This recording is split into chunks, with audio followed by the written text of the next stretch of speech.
Who better to tell us about European security, building for the long term, than Baroness Cathy Ashton?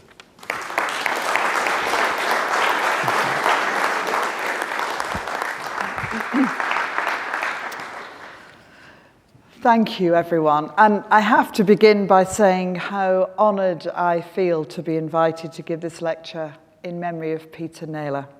He was a much respected and admired provost of Gresham College, but I wonder what he would have made of me.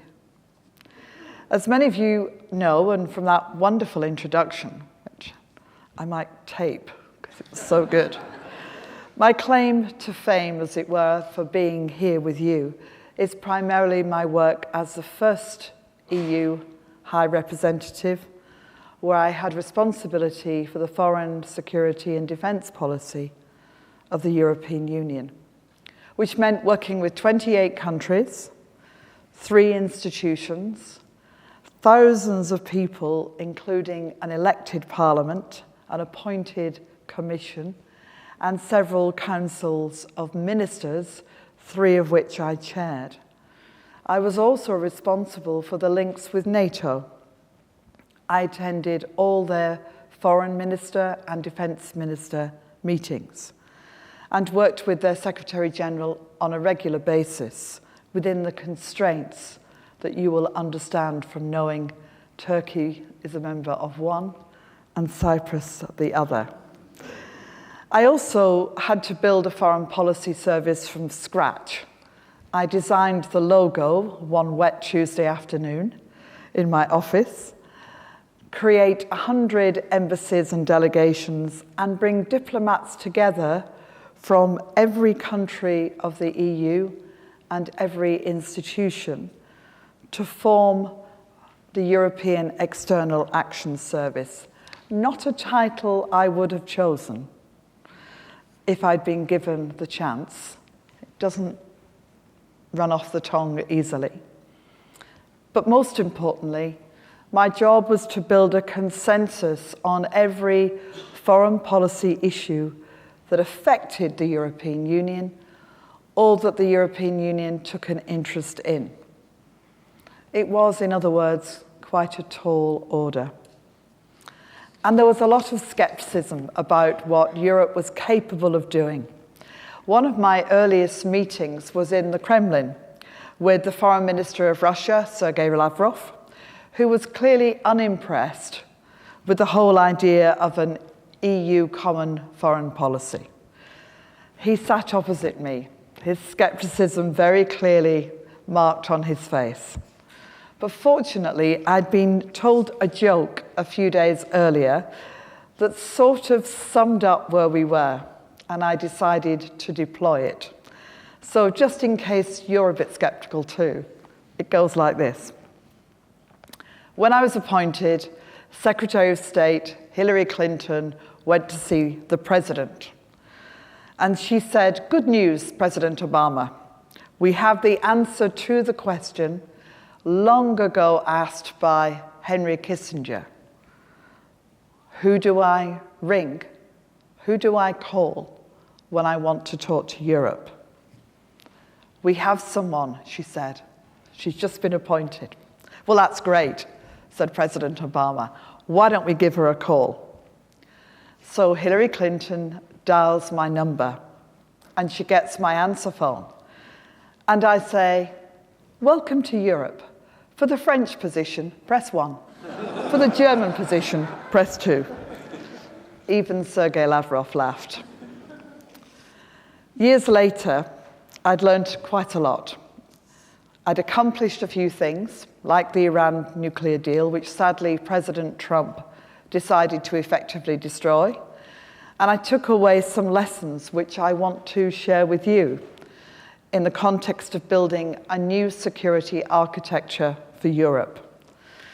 I hope that Peter Naylor would be pleased that one of the themes I want to explore is long-term planning. He played a key role in future planning for the Ministry of Defence. And in a way, it is the overriding question for foreign and defence policy. How do we plan in an ever-changing landscape when crises and challenges appear as if out of nowhere, and when the nature of each differs, along the way, changing the perceptions and understanding of what we need to prepare for in the future. You see, our perceptions and our understandings depend on many things: experience, information, and, in a sense, where you sit. Last week in Warsaw, meeting with old friends and colleagues from Ukraine and from Poland, I was conscious of how different the conflict feels there as opposed to other parts of Europe.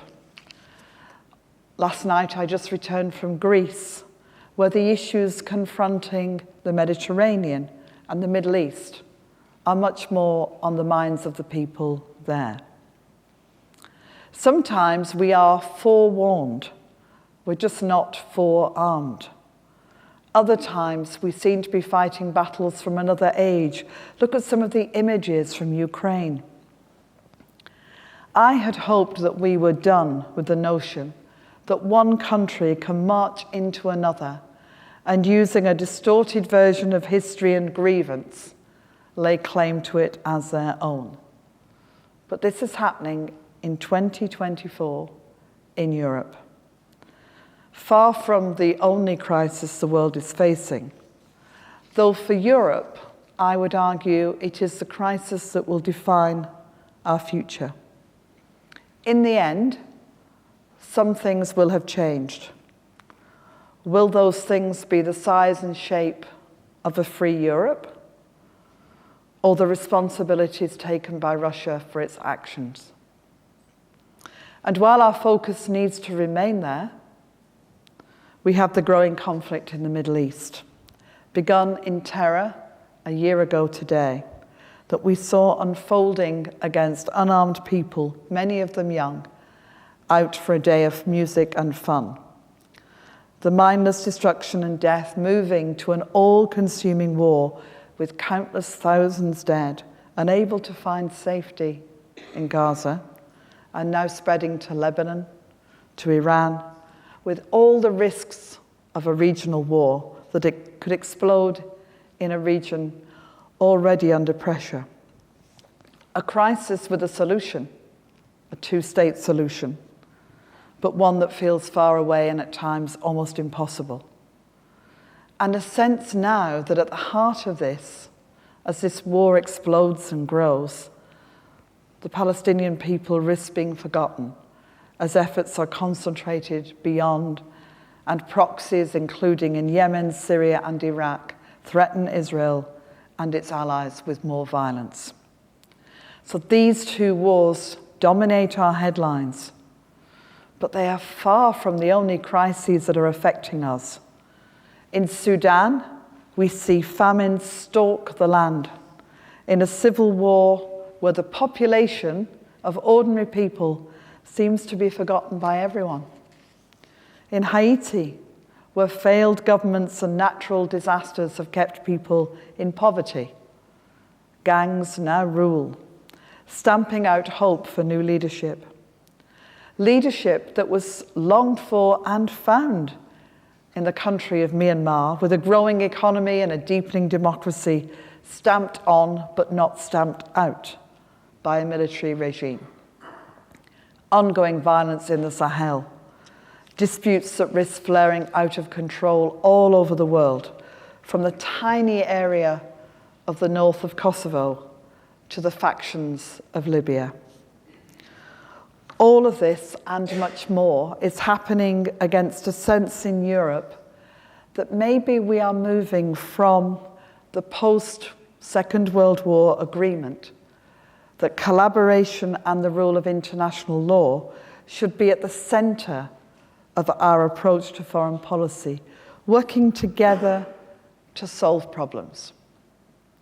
Moving to an earlier form of politics, where the dominance of the individual nation and the polarization of political thinking makes the pursuit of consensus seem weak. That we are in it to protect ourselves, and to do that, we have to create the outsider, the enemy, on the basis that you're with us or against us. Elections across Europe are demonstrating over and over that against a backdrop of people feeling they have worsening economic opportunity, that they have failed governments, they feel fear, that they lack a narrative to offer a future, that populism is beginning to surge. Simple solutions to difficult questions are attractive. Strong men taking tough decisions to save us against them, well, they're quite appealing. And consensus, compromise, and negotiation, the traditional tools of diplomacy, are being consigned as signs of weakness.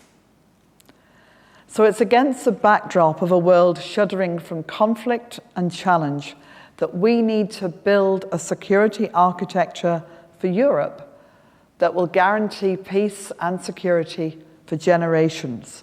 It's a huge challenge, but one that we need to begin. And to do that, we need to draw on the lessons of what we know works, what we know will bring us stability and security to the heart of Europe. And so for tonight, I've just chosen a few elements that make sense to me from the years I've spent in office and the years I've spent beyond. The first is the institutional framework that we need to build and what lies at its core. There's an assumption, I think it's a correct one, that institutions like the European Union, and especially like NATO, form the basis of stability. Part of that is that those organizations came into being from the ashes of a continent that had known terrible war, with the wanton destruction of life, of freedom, and of democracy. The basis for each is what I call deep democracy. It's a phrase that I attributed originally to the needs of those nations, especially during what we call the Arab Spring, who wanted, and I quote a young man in Benghazi, and he said, "Kathy, we want what you've got, democracy as a way of life." The rush to elections as the obvious manifestation of democracy was understandable in those countries. But without all of the interwoven elements that make up democracy, it was unlikely to succeed on its own, unlikely to create a more stable, more free, more democratic nation. You know what these elements are: an independent judiciary, police that work for us, elections monitored for corruption, a free press, a civil society. These allow our democracy to be more deeply rooted. It prevents it being pulled apart, and it corrects mistakes, willful or otherwise. Some of you may remember a spider brooch on the lapel of our most senior judge that became a sort of symbol for such action. The point is, democracy is an ideal to which we strive. It's not perfect yet. It's not complete. And it wobbles about. It does odd things, or things we don't like. It elects people we don't want. But it allows us to keep going in the right direction. So the institutions we need to create security in Europe need to have the legitimacy that comes from being based on the democratic nations that form them and the institutions that serve them. And protecting them matters as well. To make the point, imagine the big institutions like the United Nations, like NATO or the EU, as being like tankers at sea. They're really heavy, very difficult to maneuver, almost impossible to get them to change direction. They carry huge weights, but they keep going whatever happens. Over time, they get rusty. They seem very old-fashioned. They get covered in barnacles, gnawing at them, if that's what barnacles do. I don't really know. But they carry on. They bind their members into at least a semblance of believing in the values, ideas, and ideals that they espouse. And they represent and promote those ideals to the world. By contrast, we also have yachts, the sort of coalitions of the willing, the friends of, the contact group for, the groupings that come together with one purpose in mind, one issue to resolve. Yachts can move quicker through the water. They can chase the wind. They can get from A to B much more quickly. But they get blown off course. They need to go into port regularly, and they're not on a long journey together. They are important, but they don't have the depth. They're not bound by the values and don't pretend to be. We see more and more yachts now than we used to. And somewhere in the middle, we start to see organizations like the G7 based on coming together economically, but from the like-minded, who are sort of moving from a super yacht to a mini tanker. And from the other side, organizations like the BRICS, Brazil, Russia, India, China, South Africa, plus other countries like Egypt and Saudi Arabia, a super yacht too, creating a grouping based on what they are not. They are not part of the Western, they would say, US-dominated bodies. So there's a question mark over the kind of collaboration we want to see in the future. More yachts? Well, maybe. But are we prepared to protect our tankers, scrub off the barnacles and the rust, give them a new coat of paint, stock them up with supplies? Could we even contemplate building a tanker now, with politics moving away from the centre? Would consensus be possible to achieve that? Or does the view expressed to me by a minister from one of the BRICS countries, when he said there was a veneer that lay across the world, it was a sort of US-based, Western-focused set of ideas, but the veneer is stretched now, and we can see the diversity of everything that lies beneath. Choosing our own path, not following where the West leads, means we make choices you may not always like, but we think are in our own interests. Or as the Russian foreign minister put it when he wrote a couple of years ago, it's harder to accept the diversity and competition of ideas than to invent prescriptions for all of humanity within a narrow circle, as he saw it, of the like-minded, free from any disputes on matters of principle. In other words, protecting our value-driven, democratically based institutional framework is a crucial part of building the architecture. But doing so with an understanding that that requires more from us than simply expecting that countries will follow, that leaders will accept our leadership, and it needs to show a better diplomatic response to the individual needs and the individuality of nations with whom we want to engage. And for the UK, it asks the question, where in this institutional framework do we best fit? A member of the UN Security Council, of course, and of NATO. But we left the EU, so Britain is still a serious partner and a serious country. It explains why our departure from Europe is long lamented. And there is still unquestionably a global role for the UK too. After all, we rank third after the US and Germany for defence spending in NATO, and we are regarded, and rightly, as a reliable partner by our allies. More than that, we have a strong diplomatic service. We play an important role in intelligence and security. We have a new government that's been elected on the promise of a reset in relations with the EU, not just in foreign policy, but on a range of issues. And while there's much to be discussed and finding a path to a better way of working will not be easy, there is an opportunity to join forces in fresh ways to face the challenges together. Perhaps particularly true in defence, foreign and security policy. But I liken the UK as becoming the third leg of a three-legged stool. That is the United States, the EU, and the UK. We have the same values and ideals that makes us stand together in the face of aggression and crisis. And while the bilateral links between the three are really significant, it's a three-legged stool that offers the greatest security and stability. It can carry a lot of weight without wobbling and falling over.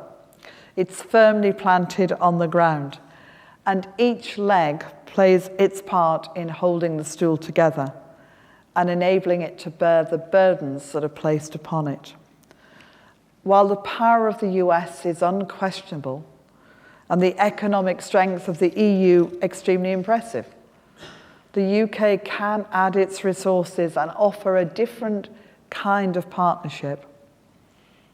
There's a lot to do, and the review underway by Lord Robertson, I know a recent visitor to Gresham, and Fiona Hill, whose knowledge of Russia and strength of character is second to none.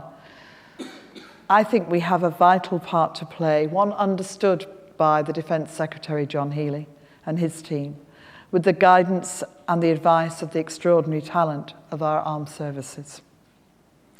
But will my three-legged stool wobble if in the USA things change under a president seemingly determined to take a different course? It's very hard to say.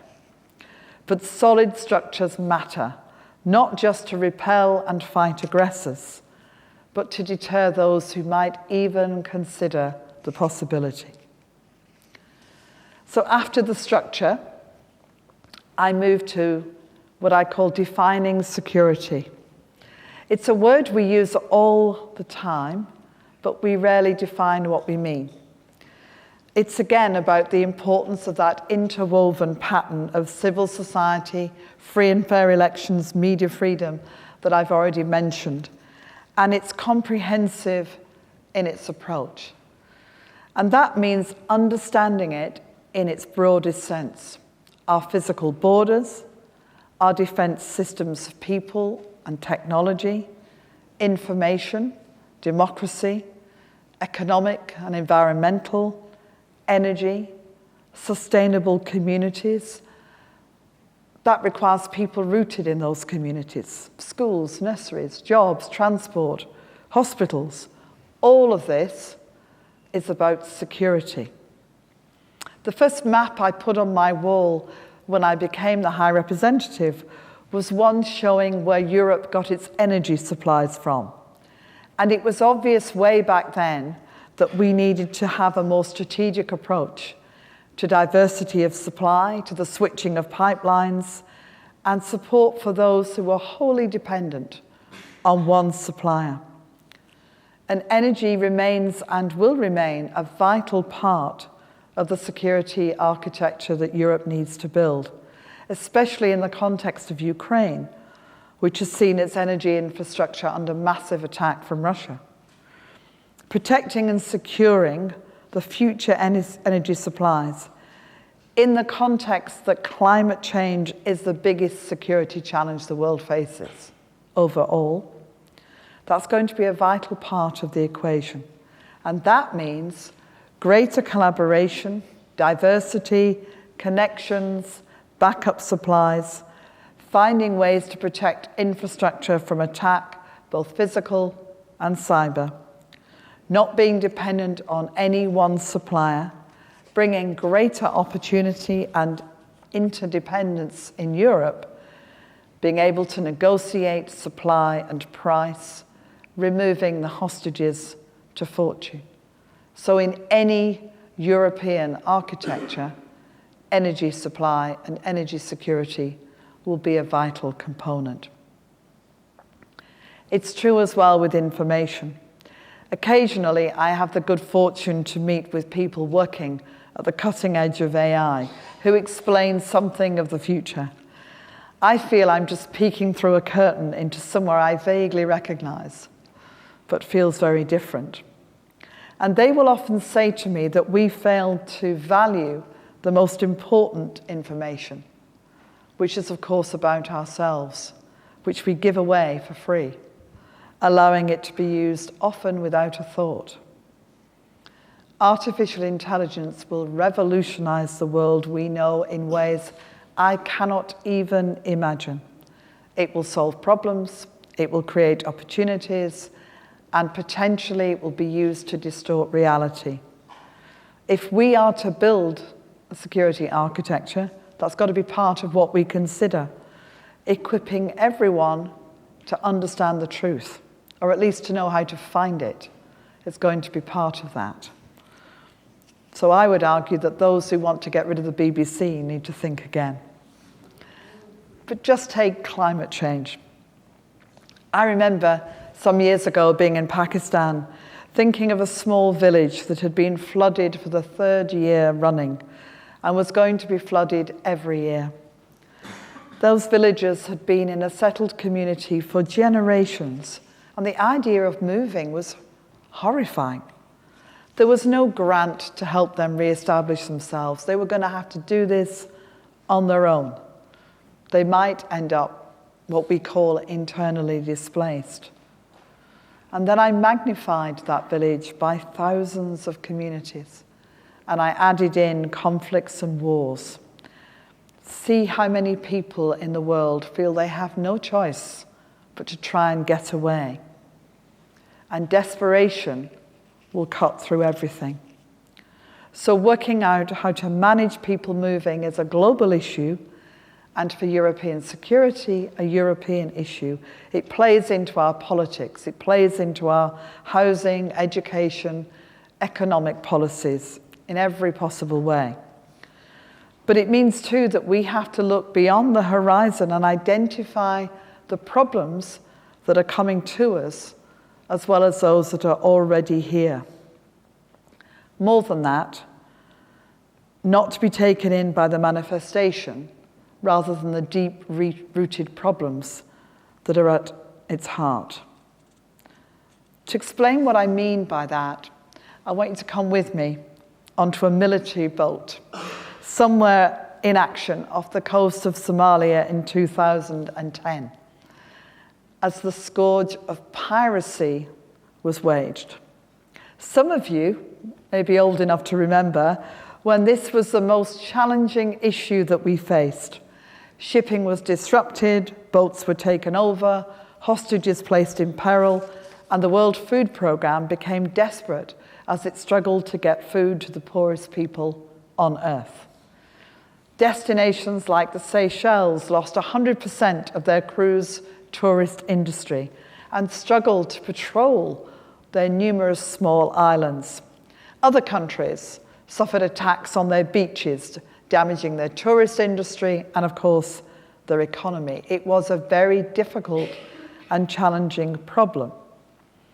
But the admiral who was in charge of the EU mission, called Atalanta, then based here in England, in Northwood, that was set up to deter and arrest the pirates, made a very simple statement to me as we stood on the military boat off the coast of Somalia.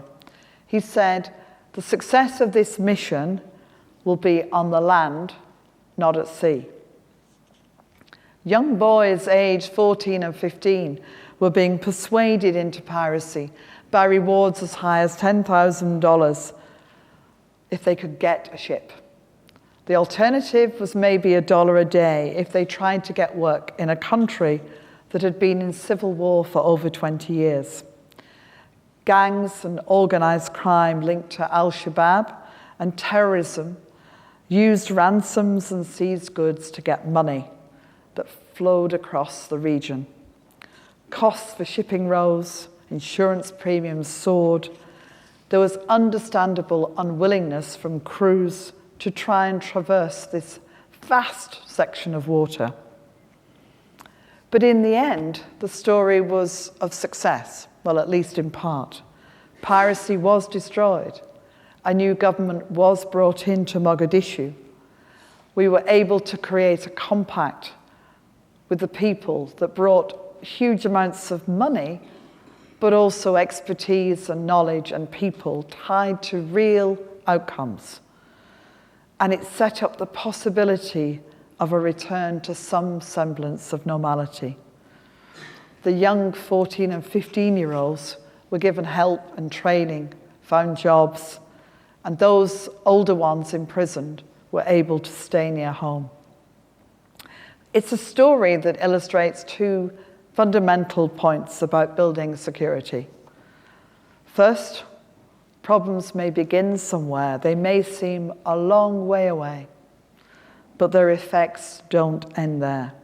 What seems a faraway challenge, which may be horrible, transforms into something we directly face.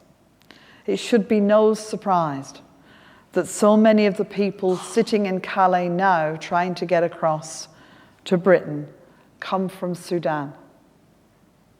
No surprise that a civil war years ago in faraway Somalia had direct impact on the trade that we were trying to do. And the second is that problems are interconnected. You need a comprehensive approach to the problems that you face. We need to use all the tools in the diplomatic, in the defense, and in the development toolkits if we are to resolve the issues and build a new security architecture. I also want to focus for a moment on what do we mean by Europe in the European security architecture. Obviously, people will say, well, it's us, and it's the EU, a bit of Norway and Switzerland, and most people, I think, would say Ukraine. But what of Georgia and Moldova? Let's think about Georgia just for a moment. It was in 2008 that Abkhazia and South Ossetia became so-called breakaway regions, a formula used again, by the way, in Ukraine in 2014 with Crimea and the Donbass. This was Putin's policy that I describe as the wedge policy. If you put a wedge into a country, you make it not whole. It can't operate as a whole country. You prevent it from doing things you don't like. You can either have representatives who claim that they are the representative of that part of the country, or you could just cause trouble that takes resources from the centre. Most institutions don't want to take in a country that's not whole. The EU took in Cyprus before the problems in Cyprus were ever resolved, and it was a lesson well learnt. They won't do that again. So how do you deal with a country where there is a wedge? It's a bargaining chip in a sense, useful to stop the things that you don't want. And a tactic that I always thought was actually relatively cheap, because once the wedge is created, there is no war, there isn't often much trouble, it simply exists. And in Georgia, the manifestation of the problem was that I would get a text every now and then to say the barbed wire had moved a few inches, that it would move back, that it would move again. And that kept everybody guessing and wondering what would happen next. But Georgia's had some very pro-European governments and some that are much less so. It's hard sometimes with countries around what we think of as the kind of traditional European nations. It's hard to know where countries will go, what kind of governments they will elect, especially going back to my point about information and knowledge and the ability to use information to make changes, to alter people's perceptions of the reality. Do we exclude this conflict in Georgia? Do we say that because it's not even frozen, it's just cold? what are we going to do if we find ourselves one day trying to negotiate with Russia, where Ukraine might decide that this was a time it wants to find a way through when it's strong enough and determined enough? I suppose what I'm saying is that borders may sometimes feel very fixed to us. Living on an island, I suppose it has that advantage. But for so many across Europe, they have seen their borders change, their countries altered, taken, damaged again and again. I have a Croatian friend who tells me that her mother, grandmother, and herself were all born in the same town, but none of them were born in the same country. The countries of the Western Balkans, I would argue, should be included in Europe. I think even the government here that was most in favour of leaving the European Union, I don't think that ever wavered from the view that even if we should not be inside the EU, certainly the Western Balkan countries should be. The only blueprint that these countries have, they're small, they're poor, but the only way they can look at the building of a state is a European model. So it matters to them beyond just being a member of some kind of institution. They're not going to be Russian, so this is the only option to build themselves with a European architecture. And we need to think about how they are going to be included in the architecture that we build. So when we think about security, we have to work out how to define it. What do we mean? When we think about architecture, we have to think about the institutional framework and at its heart, the democracy that we want. And when we think about Europe, we have to decide what we mean by it and who is included and who is part of that structure of the future. I'm going to make one more point. It's my final point for now, but I really like the bit where you ask questions. So I'd like to get to that conversation, if I may.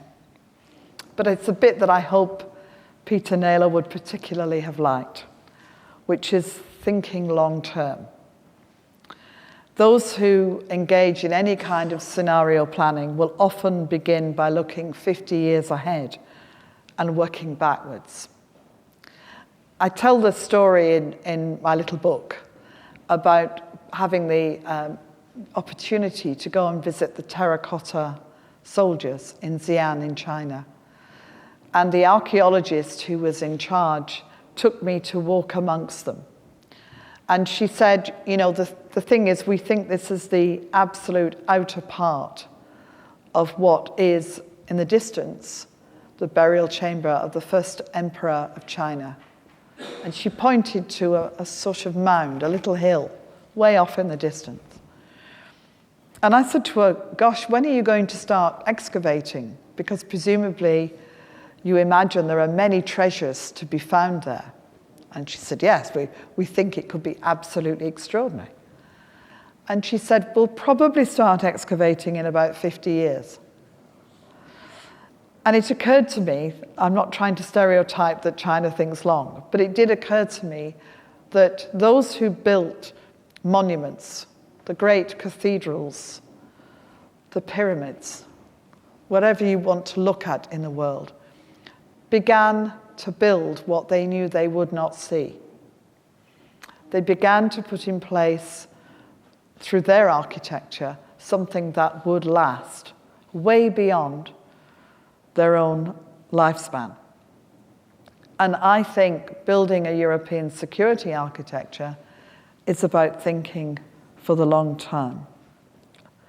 If we imagine 50 years hence, a free Ukraine, Western Balkans safely in the EU with growing economies, Georgia whole again, Moldova secure, and relations with Russia may be cordial, if not warm. I'm trying to be realistic about what I think we can achieve in 50 years.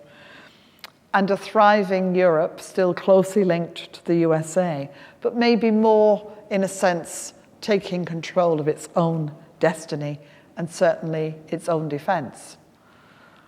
Well, how have we got there? And I suppose the answer is step by step.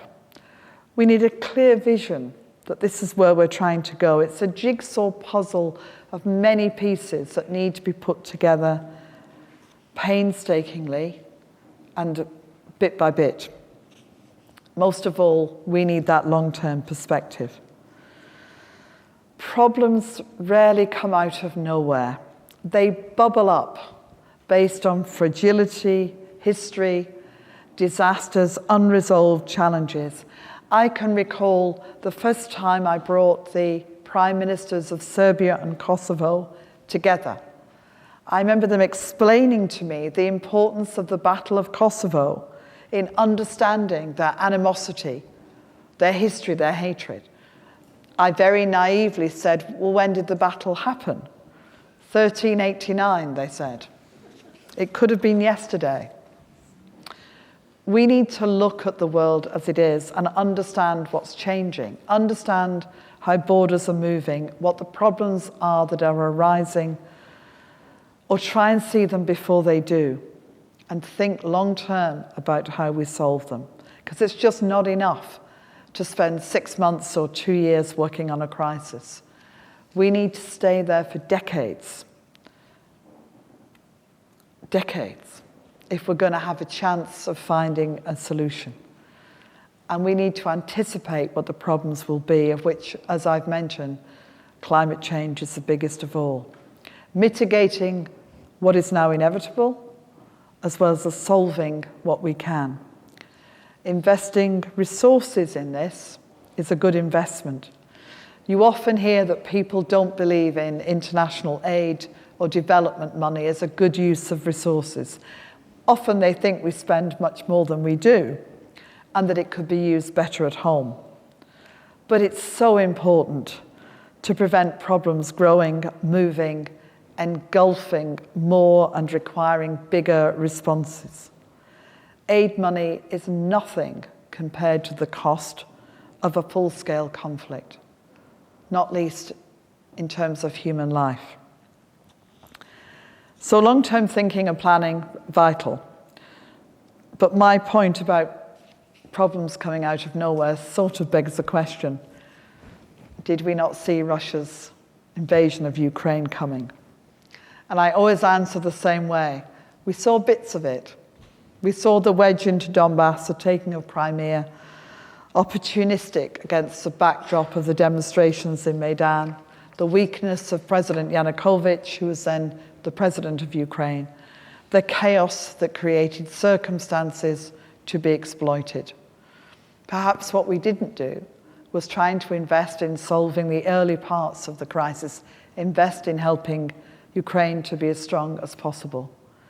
So getting this architecture built, making sure it's really strong, never has it been more important than to start now.